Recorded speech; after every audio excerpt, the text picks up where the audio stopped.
You know what's funny?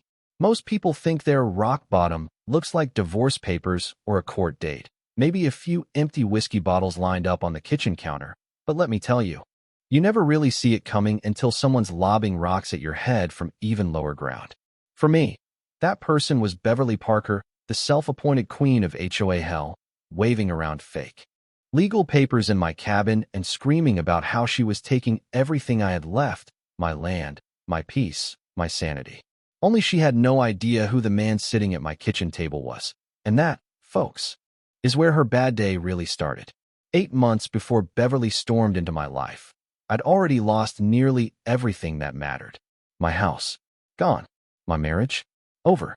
Most days with my 12-year-old daughter, Emma, whittled down to supervised visits and polite courtroom nods. You know the worst part of getting stomped flat by life?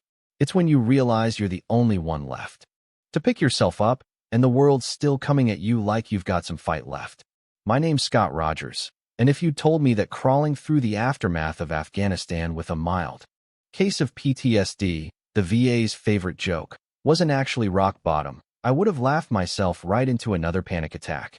The thing about being a broken vet in a tight-knit lakeside community, people spot your weaknesses before you even finish your coffee. Beverly had that kind of predator scent, the one that homes in on blood in the water, and she studied me like a puzzle she couldn't wait to solve. My hands shook every time the weather turned nasty. My sleep was a cruel joke, and every court date felt like a personal dare from the universe to see if I'd finally break. My ex, Judy, knew how to twist the knife about my mental health, and apparently serving your country makes you less fit to be a parent in some folks' eyes.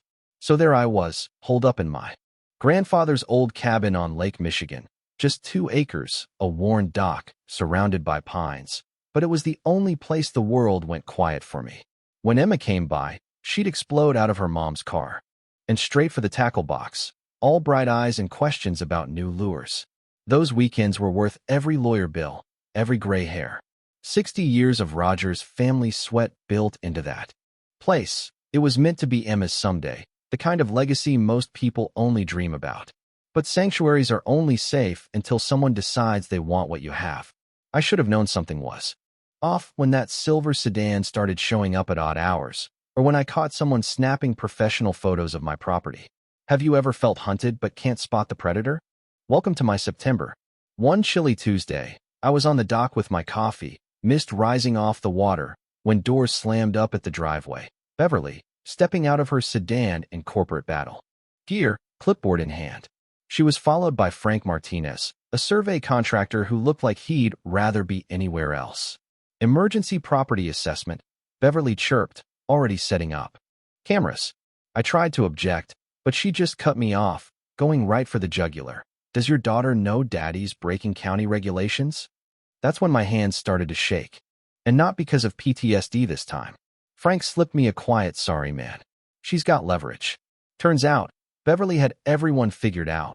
Their secrets, their debts, their fears. I walked the property line that afternoon and saw it. Our old boundary marker, clearly moved. Was I losing my mind, or was someone moving in for the kill? I called my lawyer, left a rambling message. Then got a text from Judy. Beverly called about Emma's safety. When I glanced outside, Beverly was in her car across the road, dragging her finger across her throat. You ever get the feeling someone wants you erased? Within 2 days, she'd turned the whole neighborhood against me. Flyers screaming, safety alert, unstable veteran. Photos of me looking wild and shaken, police reports. She'd cooked up out of thin air. I became the boogeyman. Neighbors crossed the street. The hardware guy treated me like I had rabies. Even the mailman stopped coming to the door. But the worst was Emma, getting off the school bus in tears because her classmates now thought her dad was a monster. Is it true, Daddy? Are you dangerous? I knelt down, tried to explain, but you can't reason with poison once it's in the well. Then came the PDA ambush. Beverly front and center, official documents in hand, parents gasping, teachers eyeing me like I was radioactive. My world shrank down to the size of a courtroom. My reputation shredded by a woman who treated fear like a business plan. I started to think maybe they were right. Maybe Emma was safer with less of me. But then, 3 days later, a black sedan rolled up. Not Beverly this time. A state official, Henry Stone, introduced himself in the calmest, most unsettling way. We've received reports about irregular association activities. The way he said it, you could tell he wasn't here to serve tea. He asked all the right questions, and when I mentioned the boundary marker, he wrote it down like he already knew the ending to this story. Document everything, he told me before leaving. That's when Frank knocked on my door, looking ready to confess. He'd been falsifying surveys for Beverly under duress, back taxes, threats, you name it. He handed me a fat envelope. You'll want to see this at a table. And just like that, the whole ugly game came into focus. Beverly wasn't just after my land. She'd been stealing from half the county, one manipulated family at a time. I decided enough was enough. The next barbecue at the community center, I showed up with Frank's evidence. Henderson family, you lost 15 feet of your backyard. Martinez family, you're paying to use your own well. The place erupted. Even Emma came running, but straight to Beverly, not me. Still unsure who her dad really was. Beverly tried to spin it, tried to get her ex, Tom Williams, the county guy, to back her up. But Tom just shook his head. Bev, these are forgeries. It's over. That's when the real panic started. Beverly's confidence cracked, paranoia took over, and she started making frantic calls, planning a last desperate move. 3 days later, Beverly went live on social media, trying to reclaim her authority. She held up her evidence, including the forged documents that were her undoing. Over 400 people watched as she basically confessed to everything. In real time, while the comment section shredded her story.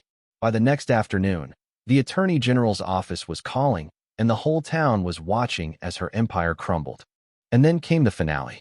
Henry Stone returned with an arrest warrant. Beverly strutted into my cabin with her process server and her fake papers, ready for her victory. She had no idea Henry was the Attorney General himself. When he revealed his badge, you could hear a pin drop. Beverly went from confident to panic to completely unhinged. She lunged for the evidence, tried to destroy it, confessed in front of half the county, and then finally broke down as the cuffs clicked shut. Turns out, Beverly Parker wasn't even her real name. She'd been running scams like this across 4 states, always targeting the weak, the wounded, the overlooked. When the police finally took her away, it wasn't just my battle that ended. It was a win for every neighbor she'd ruined. In the weeks after, people who'd shunned me came by with apologies and casseroles. Mrs. Clark showed up with soup, tears in her eyes, and admitted she'd believed every word Beverly had said. Sterling Holdings dissolved. Everyone got their land back, and Frank got his shot at redemption, helping the county prevent scams like this from ever happening again. Even Judy apologized, and the courts restored my custody. Emma and I fished from that old dock, finally at peace. But you know what? The story never really ends. A few months later, I got a call, distorted voice, threats about family vengeance.